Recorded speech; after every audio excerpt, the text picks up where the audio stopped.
नमस्कार दोस्तों, एक बार फिर से आप सभी का स्वागत है आपके अपने YouTube channel Sunil success point में।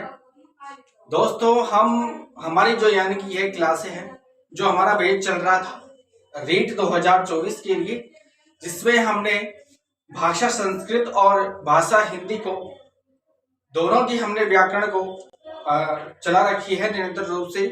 तो हमने संस्कृत की व्याकरण की हमने जो वर्णमाला है और उच्चारण स्थान है और वर्ण भेद है और उनके सूत्र है, जैसे इस संज्ञा वाले सूत्र हैं और संज्ञा वाले सूत्र हैं, सभी को हमने यानी कंप्लीट कर लिया है। आज हम स्टार्ट करने जा रहे हैं संस्कृत में संधि के बारे में। ठीक है, तो संस्कृत में संधि के बारे में आज हम स्टार्ट बात करेंगे।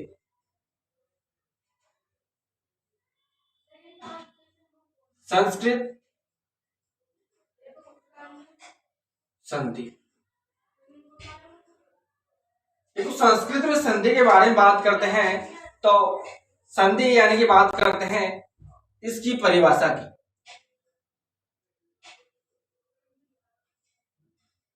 संधि की परिभाषा के बारे में बात करते हैं तो संस्कृत में यानी कि इसकी कई परिभाषा है, जिनमें से प्रमुख है परह सन्निकर्ष, परह सन्निकर्ष, परह सन्निकर्ष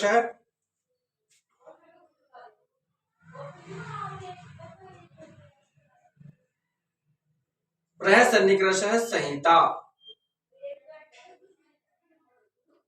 परह सन्निकर्ष है संहिता। ठीक है, इसका यानी कि मतलब मैं आपको समझाऊंगा। परह सन्निकर्ष है संहिता यानी कि जब वर्णों का आपस में यानी कि मिलना, उनके पास में आना क्या कहलाता है? संधि कहलाते हैं। जैसे मान लो मैं आपको हिंदी में समझा दूं कि दो या दो से अधिक वर्णों के मेल से उत्पन्न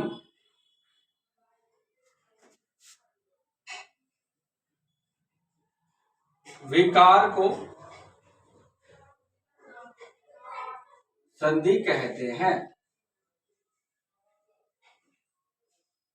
दो या दो से अधिक वर्णों के जो मेल को या फिर उनसे उत्पन्न विकार को क्या कहते हैं? संधि कहते हैं।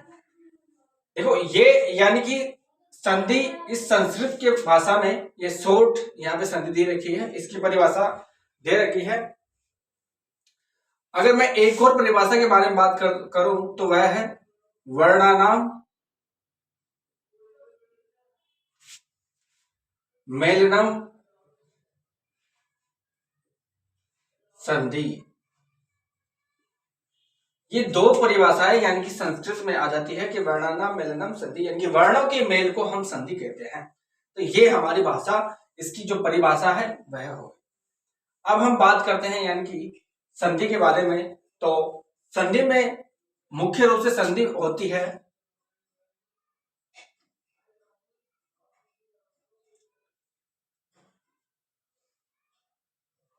संधि के प्रकार। संधि मुख्य रूप से तीन प्रकार की होती है। एक तो अच संधि, अच संधि। दूसरी है हल संधि और तीसरी रहने वाली है विसर्ग संधि। ये संधि के प्रकार है अच संधि, हल संधि और विसर्ग संधि। अच संधि से तात्पर्य स्वर से है और हल संधि से तात्पर्य व्यंजन से है और विसर्ग से तात्पर्य यानी कि विसर्ग से ही है। इस प्रकार से है। देखो अच संधि के बारे में बात करते हैं तो इनके भेदों के बारे में बात करते हैं तो अच संधि के संस्कृत में 5 भेद बताए गए हैं परंपरागत रूप से, लेकिन मुख्यतः रूप से यानी कि जो अगर वास्तविक रूप से देखा जाता है तो उसमें 7 यानी कि भेद प्रकार हमको देखने को मिलते हैं। लेकिन अभी हम यहाँ पे यानी कि उनके प्रकार के बारे में बात नहीं करेंगे। जब हम एक बार ये टॉपिक लेंगे अच संधि का तो उस समय हम इसकी बात करेंगे। तो देखो इसमें क्या होता है कि स्वर स्वर का मेल होता है, स्वर प्लस स्वर, यानी कि संधि के बारे में हम बात करते हैं। देखो संधि के बारे में अगर हम बात करते हैं तो संधि मतलब कैसे होती है, एक बार मैं आपको समझा देता हूं। यहाँ पे संधि प्रथम शब्द का अंतिम वर्ण और दूसरे शब्द का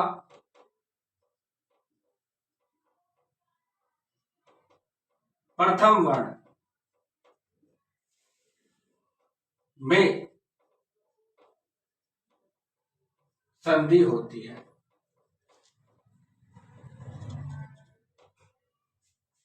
संधि कहां होती है?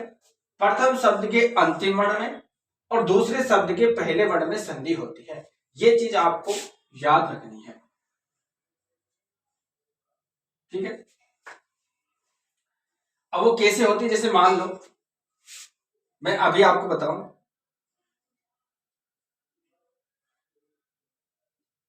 विद्धा प्लस आलय, ये विद्धा यानी कि पहला शब्द है, आलय दूसरा शब्द है। विद्धा धा में अगर हम बात करते हैं तो इसके धा में आ की मात्रा हमें देखने को मिल रही है, और इधर दूसरे शब्द के हम पहले वर्ण के बारे में बात करते हैं तो इसमें आ हमें ऐसे के ऐसे देखने को मिल रहा है। तो दोनों मिलकर के आ रूप ले लेते हैं तो ये हो जाता है विद्या विद्यालय। इस प्रकार से यानी कि यह जो संधि है वह होती है। तो ये सिर्फ यानी कि आपको समझाने का एक प्रयास था मेरा। अब हम बात करते हैं इन्हीं के बारे में। देखो स्वर संधि में स्वर स्वर का क्या होता है, मेल होता है। हल संधि में स्वर हो या फिर व्यंजन हो, इधर भी यानी कि स्वर हो या फिर व्यंजन हो, कोई भी हो उसका यानी कि यहाँ पे मेल होता है। स्वर हो स्वर से यानी कि व्यंजन का मेल करा दो या फिर व्यंजन से स्वर का मेल करा दो, कोई दिक्कत नहीं है। यहां पे विसर्ग संधि में क्या होता है कि विसर्ग के बाद या तो स्वर हो या फिर व्यंजन हो, स्वर हो या फिर व्यंजन हो, किसके बाद? विसर्ग के बाद, तो वह कहलाती है विसर्ग संधि। यहां तक आपको समझ में आ गया होगा। अब हम बात करते हैं यानी कि इस अच संधि के बारे में।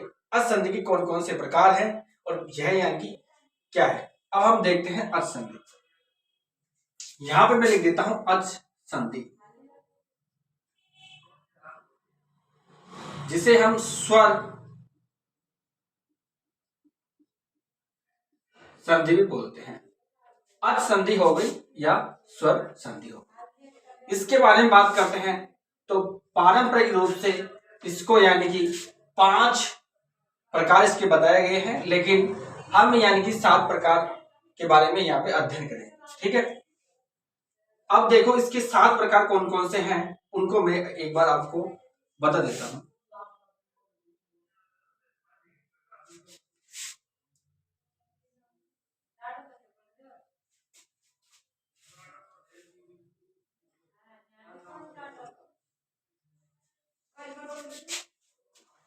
सबसे पहले आ जाती है सवर्ण दीर्घ संधि।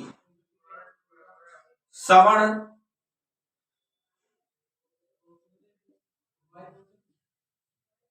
दीर्घ संधि। और जो दूसरी आती है वह आती है गुण संधि।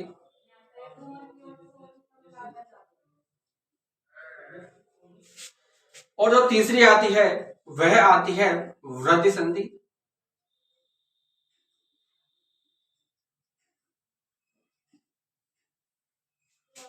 और जो चौथी आती है वह आती है यण संधि।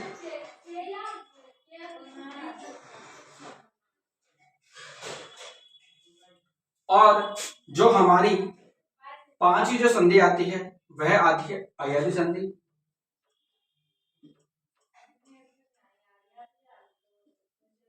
और जो छठी आती है वह आती है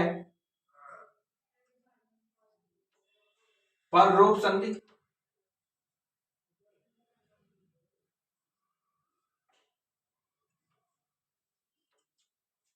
और जो हमारी सातवीं जो संधि आती है वह आती है पूर्व रूप संधि। यहीं पे लिख देता हूं, या फिर यहाँ पे पूर्व रूप संधि।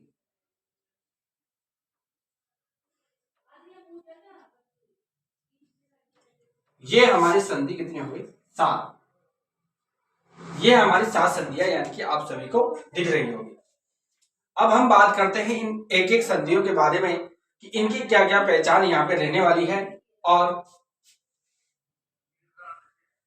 ठीक है, सवर्ण संधि के बारे में बात करते हैं तो इसका जो है कि सूत्र रहने वाला है वह रहने वाला है अक है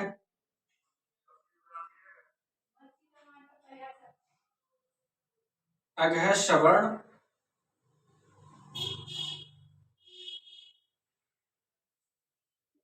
अग है सवर्ण दीर्घ है। ठीक है, गुण संधि के बारे में बात करते हैं तो आद है गुण है, आद गुण है। वृद्धि संधि के बारे में बात करते हैं तो वृद्धि रेची, इसका सूत्र होता है वृद्धि रेची। यण संधि के बारे में बात करते हैं तो यण संधि का जो यानी कि सूत्र होता है इको यणसी।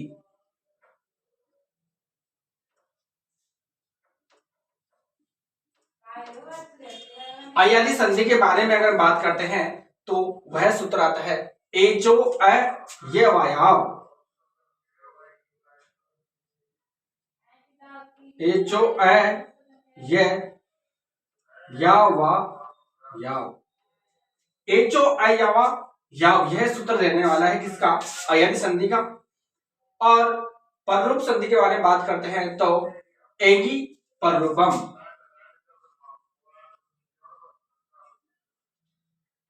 एंगी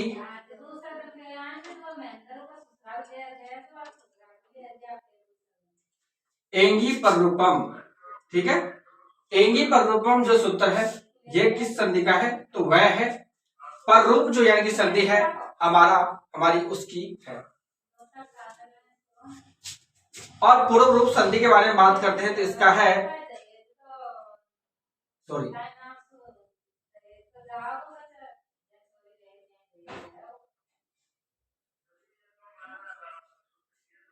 एंग पदांता दति, एक पदांता दति यह सूत्र रहने वाला है। यह किसका है? पूर्व रूप संधि का।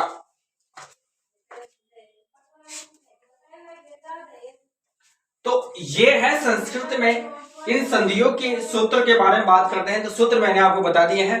अब हम बात करते हैं कि इनकी पहचान हम हिंदी में कैसे करेंगे तो उसके बारे में देखो। सवर्ण दीर्घ संधि में हमेशा दीर्घ स्वर हमें दिखाई देगा, जैसे कि ए या आ के बाद ए या आ जाए तो वहां पे क्या होगा?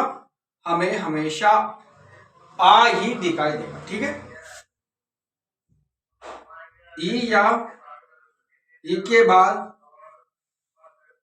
ई या ई हो जाए तो हमें यानी कि वहां पे दीर्घ ई दिखाई देगी। ओ या ओ के बाद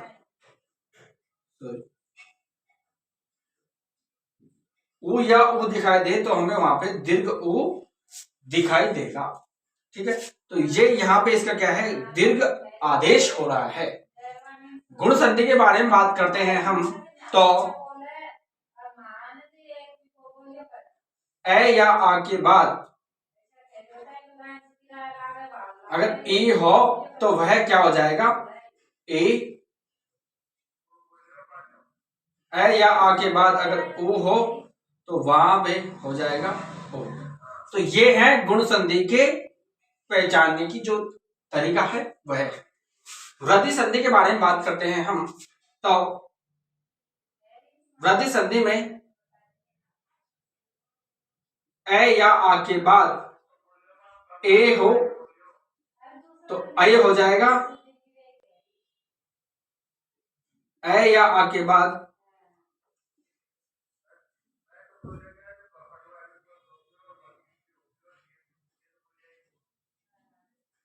तो अव हो जाएगा। ठीक है, तो ये आपको ध्यान में रखना है, इसकी पहचान है। यण संधि के बारे में बात करते हैं तो एक प्रत्याहार के स्थान पर यण आदेश होता है, यानी कि ई उ और री के स्थान पर य व र और ल। एक प्रत्याहार के स्थान पर य व र ल आदेश होता है। अयाची संधि के बारे में बात करते हैं तो ए आई ओ ए में क्या होगा, आई में आई, ओ में औ और औ में आओ, यह होगा। अब देखो पररूप जो संधि है, इससे पहले हम बात करेंगे किसके बारे में, पूर्व रूप संधि के बारे में। यहां पे क्या होगा, देखो ए या आ के बाद अगर हमें ए जोड़ने को मिले तो वहां पे हम अवग्र जो चिन्ह है, यानी कि ये ए है, इसको हम यानी कि वहां पे रखते हैं बीच में। ठीक है, इधर पररूप के बारे में बात करते हैं हम। तो ए या आ के बाद ए दिख जाए तो ये ए है ना, प्रथम वर्ण के अंतिम वर्ण के ऊपर लग जाता है। ठीक है, प्रथम वर्ण के अंतिम जो प्रथम जो शब्द है उसके अंतिम वर्ण पर लग जाता है। तो ये है संस्कृत में यानी कि अच संधि स्वर संधि है, उसके बारे में मैंने यहाँ पे डिटेल में आपको समझाया है। अब हम एक एक संधि के उदाहरण के तौर पर हम इन सभी चीजों को समझेंगे और हमारा जो यानी कि डाउट है वह क्लियर हो जाएगा। अब एक ट्रिक मैं आपको और समझा दूं, जो कि एक मतलब यानी कि एक अच्छी ट्रिक होगी, जो कि आपको कमजोर जो छात्र है उन सभी के समझ में आएगी। संधि को पहचानने के लिए मैंने आपको सभी को एक ट्रिक बताई थी, जो कि आपको हिंदी, जब मैंने हिंदी में जो संधि पढ़ाई थी उसमें मैंने आपको बताई थी कि सवर्ण दीर्घ जो संधि है उसमें आपको हमेशा बड़ा अक्षर देखने को मिलेगा, बड़ा आपको अक्षर देखने को मिलेगा। गुण संधि में आपको हमेशा एक मात्रा देखने को मिलती है, वृद्धि संधि में आपको हमेशा यानी कि दो मात्रा देखने को मिलती है। यण संधि में आपको हमेशा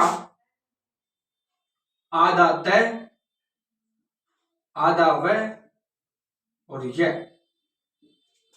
ये देखने को मिलता है। अयाची संधि में आपको ऐ, आय, औ और आओ, इन सभी की जो ध्वनि है हमको सुनाई देती है जब हम किसी शब्द का उच्चारण करते हैं। तो उस समय ऐ, आय, औ और आओ, इन शब्दों की इन जो ये वर्ण है इनको इनकी हमें यानी कि क्या बोलते हैं, आवाज सुनाई देती है जब हम उनका उच्चारण करते हैं। ठीक है, पररूप संधि के बारे में बात करते हैं तो इसमें यानी कि ज्यादा कुछ इतना नहीं है, लेकिन पूर्व रूप जो संधि है इसमें आपको जो शब्द है उसके बीच में ये अवग्र चिन्ह आपको देखने को मिलेगा। जहां पर भी ये अवग्र जो चिन्ह है ये मिलता है तो आप पूर्ण रूप संधि कर दीजिएगा, आपका एकदम सही होगा। तो ये जो संधि के बारे में मैंने आपको बताया था, अब हम इसके बारे में डिटेल से पढ़ेंगे उदाहरण सहित, यानी कि सभी जो संधि है उन सभी के उदाहरण सहित अब हम इनको अब पढ़ते हैं आगे। हम समझते हैं संस्कृत की जो यानी कि अभी संधि मैंने आपको पढ़ाई थी उसके उदाहरणों को एक बार हम इसके माध्यम से देखते हैं, पीडीएफ के माध्यम से। ठीक है, देखो सवर्ण दीर्घ है, सवर्ण दीर्घ जो संधि है उसके बारे में बात करते हैं तो अक, अकह का तात्पर्य यानी कि है ए ई उ री और री के आगे सवर्ण स्वर के रहने पर दीर्घ एक देश होता है। इसका सूत्र मैंने आपको बताया था, अकह सवर्णे दीर्घ है। एक आदेश से यहाँ तात्पर्य दो स्वरों के स्थान पर एक ही स्वर आदेश होने से है। जैसे देखो, ए या आ के बाद अगर ए या आ जाए तो वहां पे आ हो जाता है। ई या ई के बाद ई या ई आ जाए तो वहां पे ई यानी कि दीर्घ ई हो जाती है। आगे हम बात करते हैं तो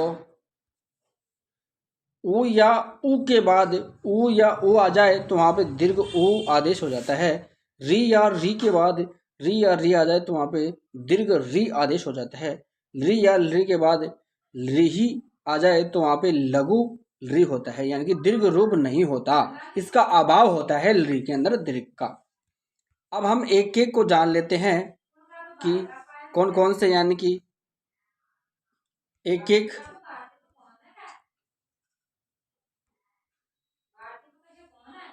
ए या आ के बाद आ ए या आ जाए तो आ जो दीर्घ वाला है वो कैसे बनता है। जैसे देखो, दैत्य प्लस अरी है, दैत्यारी है। मुर प्लस अरी है, मुरारी है। वेद प्लस अभ्यास है, वेदाभ्यास है। न प्लस अस्ति, नास्ति। अत्र प्लस अयम, अत्रायम। तुल्य प्लस आश्यम, तुल्याश्यम। मम प्लस अपि, ममापि। ये इंपॉर्टेंट यानी कि चल रहे हैं आपके उदाहरण। देव प्लस आलय, देवालय। और हम देखते हैं विद्या प्लस अर्थी, विद्यार्थी। सदा प्लस अत्र, सदात्र। कदा प्लस अत्र, कदात्र। महा प्लस आत्मा, महात्मा। तो ये हमारा ए या आ के बाद ए या आ जाए तो आ बनता है, उसके उदाहरण कंप्लीट हुए। अब हम बात करते हैं ई या ई के बाद ई या ई आ जाए तो दीर्घ ई कैसी बनती है। अति प्लस इदम, अतिदम। कवि प्लस इंद्र, कविंद्र।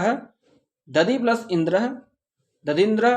फलानी प्लस इमानी, फलानी मानी। यदि प्लस इच्छा, यदि इच्छा। भूमि प्लस ईश है, भूमिश है।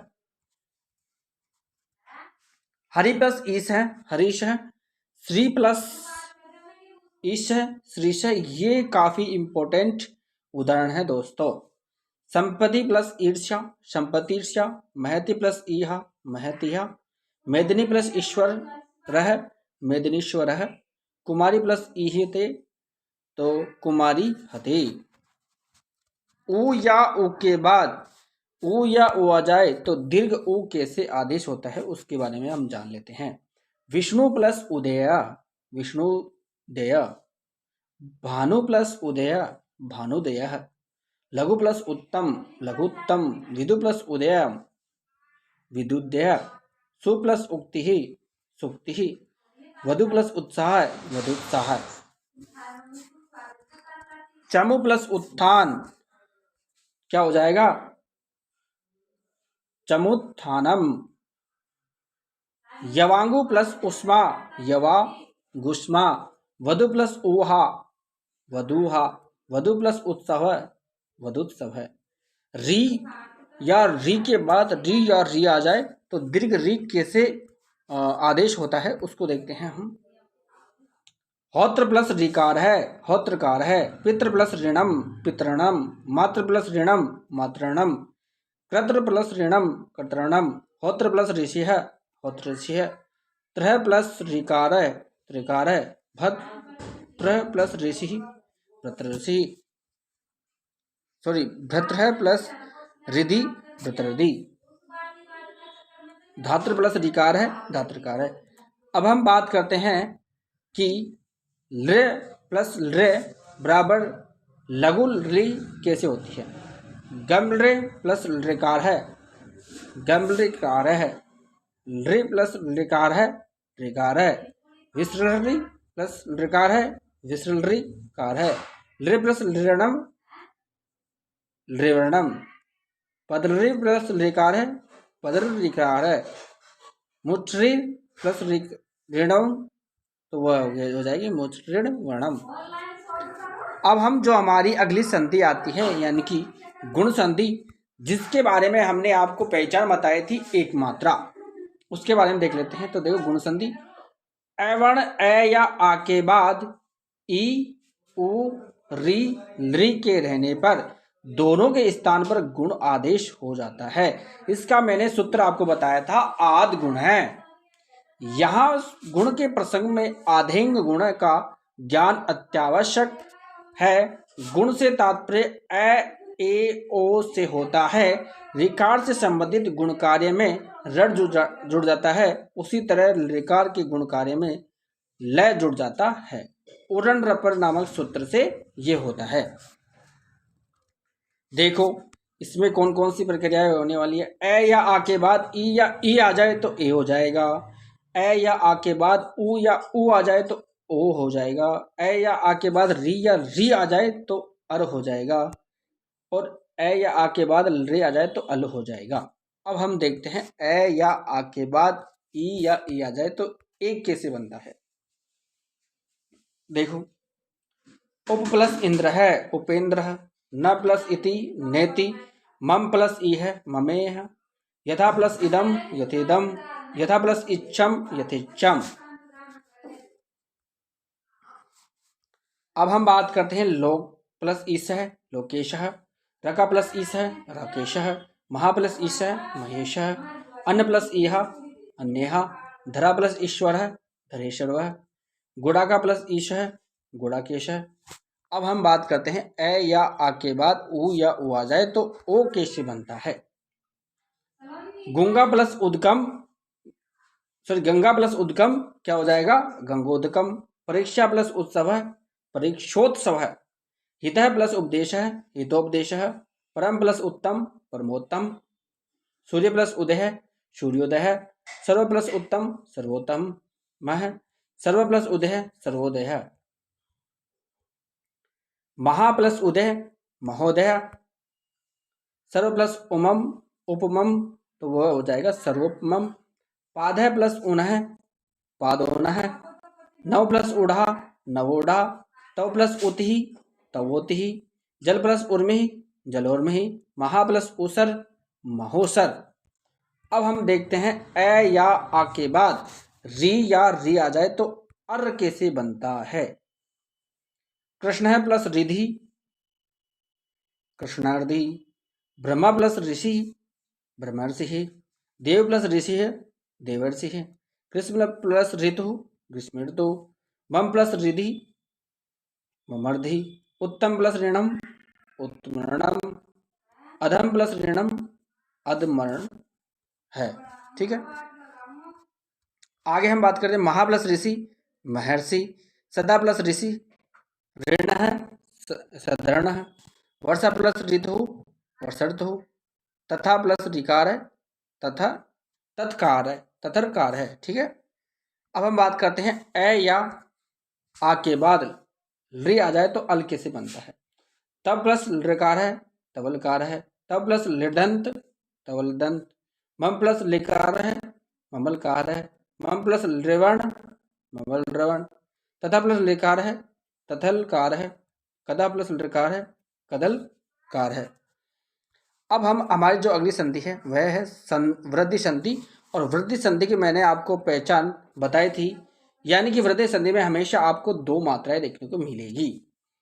ए वर्ण ए या आ के बाद ए ओ ऐ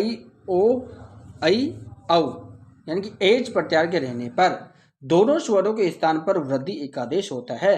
कौन से सूत्र से? वृद्धि रेची सूत्र से। यहाँ वृद्धि से तात्पर्य ए ओ से है, यानी कि वृद्धि आदेश। ए या आ के बाद ए आ जाए तो ऐ हो जाएगा। ए या आ के बाद ऐ आ जाए तो भी ऐ हो जाएगा। ए या आ के बाद ओ आ जाए तो औ हो जाएगा। ए या आ के बाद औ आ जाए तो भी औ ही होगा। अब हम देखते हैं कि ए या आ के बाद ए आ जाए तो ऐ कैसे बनता है। कृष्ण प्लस एकत्वम कृष्णेकत्वम। वित प्लस ऐषणा वितेषणा। अत्र प्लस एकम अत्रेकम। देव प्लस एकत्वम देवेकत्वम। पंच प्लस एते पंचेते। जन प्लस एकता जनेकता, वीर प्लस एक है वीरेक है, तव प्लस एवं तवेवम,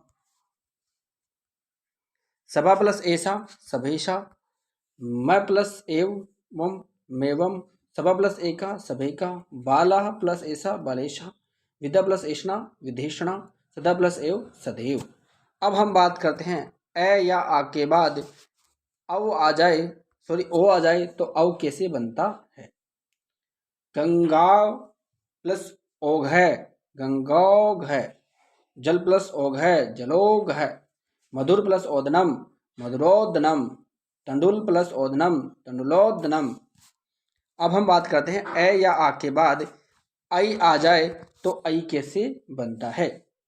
देव प्लस ऐश्वर्यम देवेश्वर्यम, सर्व प्लस ऐक्यम सर्वैक्यम, मम प्लस ऐश्वर्य ममेश्वर्यम, तव प्लस एतिहाम तवेतिहाम, महा प्लस एरावत महेरावत, महा प्लस ऐश्वर्यम महेश्वरम, सदा प्लस एह लौकिकम सधे लौकिकम, गंगा प्लस ऐश्वर्यम गंगेश्वरम।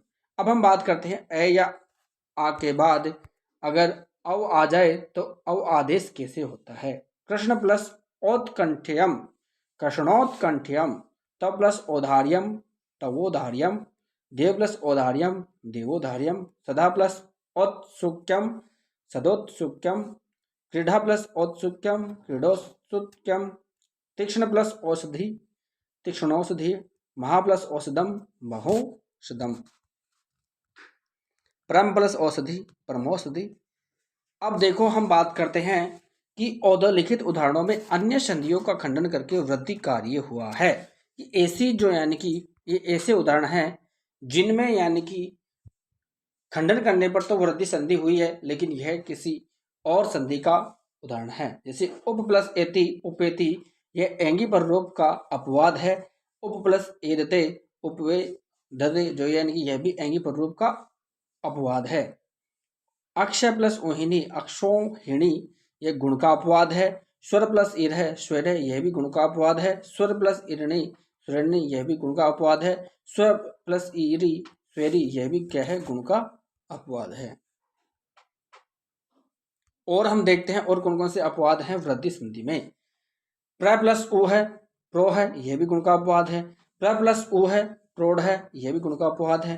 प्र प्लस ऊड़ा प्रोढ़ा, यह भी गुण का अपवाद है। प्र प्लस उड़ी प्रोढ़ी, यह भी गुण का अपवाद है। और प्र प्लस एश्य प्रेश्य, यह भी पररूप का अपवाद है। सुखेन ऋतु सुखा प्लस ऋतु सुखार्था, गुण का अपवाद है। दुखेन फल दुखेन है ऋतु, इनकी दुख है प्लस ऋतु दुखार्था, गुण का अपवाद है। और देखो प्रह प्लस ऋणम प्रारणम, गुण का अपवाद है। वत्सतर प्लस ऋणम, तो यह हो जाएगा वत्स तरणम, यह भी गुण का अपवाद है। कंबल प्लस ऋणम कमलारणम, गुण का अपवाद है। वसन प्लस ऋणम वसनारणम, गुण का अपवाद है। दशा प्लस ऋणम दशारणम, गुण का अपवाद है। ऋण प्लस ऋणम ऋणायम, यह भी गुण का अपवाद है। अब हम बात करते हैं यण संधि के बारे में कि यण संधि के बारे में कौन कौन सी बातें इंपॉर्टेंट है। देखो यण में हमने बताया था आपको कि एक मतलब य व र में से यानी कि आपको आधा अक्षर देखने को मिलेगा। एक प्रत्याहार में ई उ री और री के स्थान पर यण यानी कि य व र आदेश हो जाता है। अश्रवण स्वर आगे हो तो इको यण से इसका क्या है सूत्र है। ई और ई के स्थान पर यह आदेश, उ या उ के स्थान पर वह आदेश, री या री के स्थान पर र आदेश और री के स्थान पर ल आदेश। अश्रवण स्वर आगे हो तो। अब हम बात करते हैं ई और ई के, ई या ई हो उसके स्थान पर यह आदेश कैसे होता है। अभि प्लस उदय अभ्युदय, प्रति प्लस एकम प्रत्येकम, दधि प्लस आनय दद्यानय, इति प्लस आधम इत्यादयम, अभि प्लस उदय अभ्युदय, स्मृति प्लस आदेश स्मृत्यादेश, यदि प्लस अपि यद्यपि, गति प्लस ऊर्जा गत्यूर्जा, ही प्लस अयम अयम, मही प्लस आरूढ़ महीरूढ़, शुद्धि प्लस उपास्य शुद्धि उपास्य, जो कि काफी इंपॉर्टेंट है। स्त्री प्लस उत्सव स्त्रीत्सव, गौरी प्लस आत्मजम गौरियात्मजम, नदी प्लस उद्गम नद्युद्गम, स्त्री प्लस उचितम स्त्रीचितम, महति प्लस आशा महित्याशा, वाणी प्लस एका वाणिका। उ या उ के बाद अगर वह उ या उ में वह कैसे बनता है तो वह देखो। मधु प्लस है अरि मध्वरी, अनु प्लस अय अन्वय, पठतु प्लस इदम पठित्विदम, तनु प्लस अंगी तन्वंगी, गुरु प्लस आज्ञा गुरुवाज्ञा, भ्रूणु प्लस इदम भ्रूणुदम,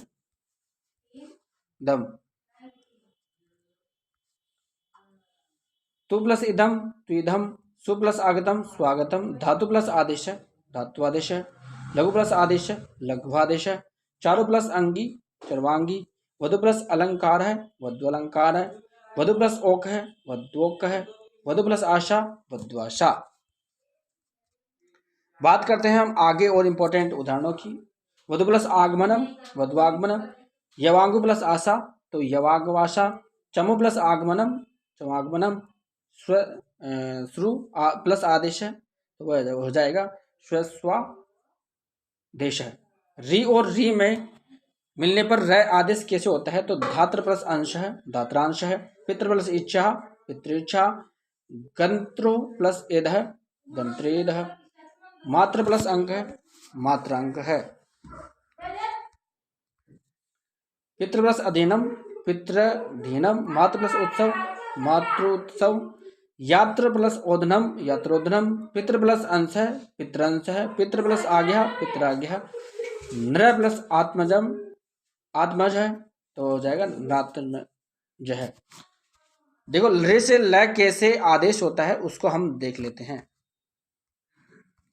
लृ से ल कैसे आदेश होता है, लृ प्लस आकृति लाकृति, लृ प्लस आकार है लकार है, गस्ल प्लस आदेश है तो वह हो जाएगा गस्लादेश है, लृ प्लस आदेश है लादेश है, लृ प्लस अंग है लिंग है, लृ plus Aishwaryam लेश्वर्यम, लृ plus आधारितम लाधारितम, लृ plus Anubandham लनुबंधम, और गमलृ प्लस आदेश है गमलादेश है। अब हम अयादि संधि के बारे में पढ़ते हैं जो कि काफी इंपॉर्टेंट है। एच यानी कि ए ओ आई ओ के स्थान पर क्रमशः अय अव आय और आव आदेश होता है यदि कोई भी स्वर आगे हो तो। इसका सूत्र मैंने आपको बताया था, एचो अय वायाव, एचो अय वायाव। ए के स्थान पर तो अय आदेश होता है, ओ के स्थान पर अव आदेश होता है, ए के स्थान पर आय आदेश होता है और ओ के स्थान पर आव आदेश होता है यदि कोई आगे कोई भी स्वर हो तो। अब हम देखते हैं कि ए के स्थान पर आय आदेश कैसे होता है। हरे प्लस ए हरेय, ने प्लस अनम नयनम, से प्लस अनम शयनम, चे प्लस अनम चयनम। अब ओ के स्थान पर अव कैसे आदेश होता है तो देखो, विष्णु प्लस ए विष्णुवे, भो प्लस अनम भवनम, पो प्लस अनम अनह पवन है, पो प्लस इत्रम पवित्रम। ए के स्थान पर आय कैसे आदेश होता है वह हम देखते हैं। ने प्लस अक है नायक है, डे प्लस अक है डायक है, चे प्लस अक है चायक है, शे प्लस अक है शायक है। आव के स्थान पर आव कैसे आदेश होता है, पो प्लस अक है पावक है, भो प्लस अक है भावक है, नो प्लस इक है नाविक है। अब हम बात करते हैं लो प्लस अक है लावक है। तो ये तो हो गए क्या, ये यानी कि इसके उदाहरण। देखो अब हम आगे और भी कुछ बातें जानते हैं कि यकार से प्रारंभ होने वाले प्रत्ययों के आगे होने पर ओ के स्थान पर अव तथा अव के स्थान पर आव आदेश होता है, वांतो ही प्रत्यय इस सूत्र से। देखो गो प्लस यम गव्यम हो जाएगा, गो प्लस युति गव्यति, संको प्लस यम संज्ञयम, नो प्लस यम नावयम, भो प्लस यम भाव्यम। ये इसके क्या है, कुछ इंपॉर्टेंट उदाहरण है। अब हम अगली संधि के बारे में बात करते हैं जो कि रहने वाली है हमारी पूर्व रूप संधि। पद के अंत में स्थित एंग ए ओ के बाद हश्व आकार के रहने पर उसका पूर्व रूप एकादेश हो जाता है। ए या औ के साथ अगर अ के स्थान पर ए या औ एकादेश होता है तथा अ के स्थान पर अवग्रह चिन्ह यानी कि ये जो चिन्ह है ये लगा दिया जाता है। तो इसका सूत्र है एंग है पदांता दति। अब हम इसके उदाहरण जान लेते हैं। हरे है प्लस औ हरे औ, रवे प्लस औ रवे औ, ग्रामे प्लस अयम ग्रामेयम,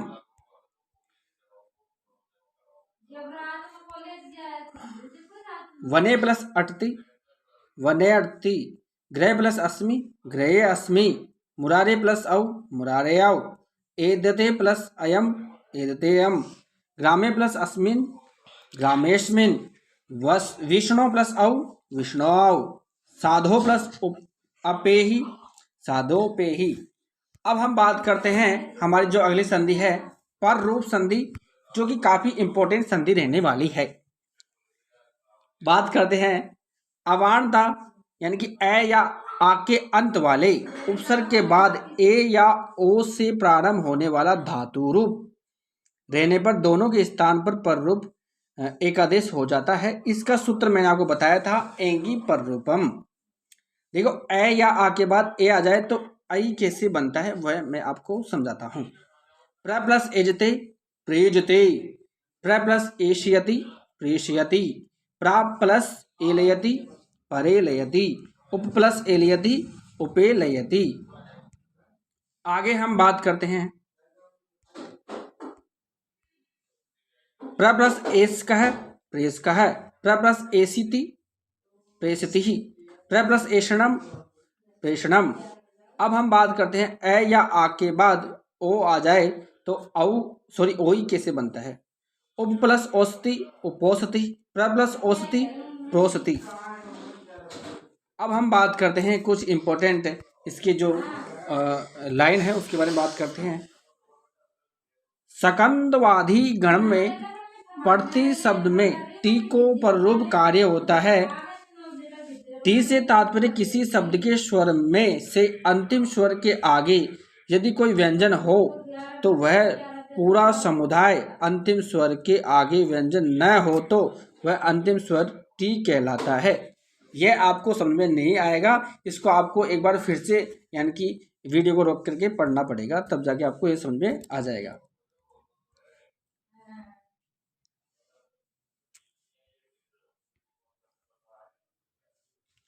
अब हम बात करते हैं कुछ और इम्पोर्टेंट अपवाद है उसके बारे में कि मनस में अस्टी, पदत में अति और सक में अटी किस प्रकार से, जैसे देखो सक प्लस अंधुह सकंधुह ये दीर्घ का अपवाद है। कर्क प्लस अंधु करकंधु यह भी दीर्घ का अपवाद है। कुल प्लस अटा कुलटा यह भी दीर्घ का अपवाद है। मात्र प्लस अंड है मात्रंड है यह भी दीर्घ का अपवाद है। हल प्लस ईसा हलीसा यह भी गुण का अपवाद है। तो ये कुछ अपवाद थे जो कि मैंने आपको बता दिया। तो आशा करता हूँ यानी कि आपको संस्कृत में यानी कि स्वर संधि आपको समझ में आई होगी और आपको अच्छा लगा होगा। अगर आपको यह वीडियो अच्छी लगी तो इस क्लास को आप ज़रूर लाइक करें और अगर आप चैनल पे नए हो तो चैनल को सब्सक्राइब करें। हम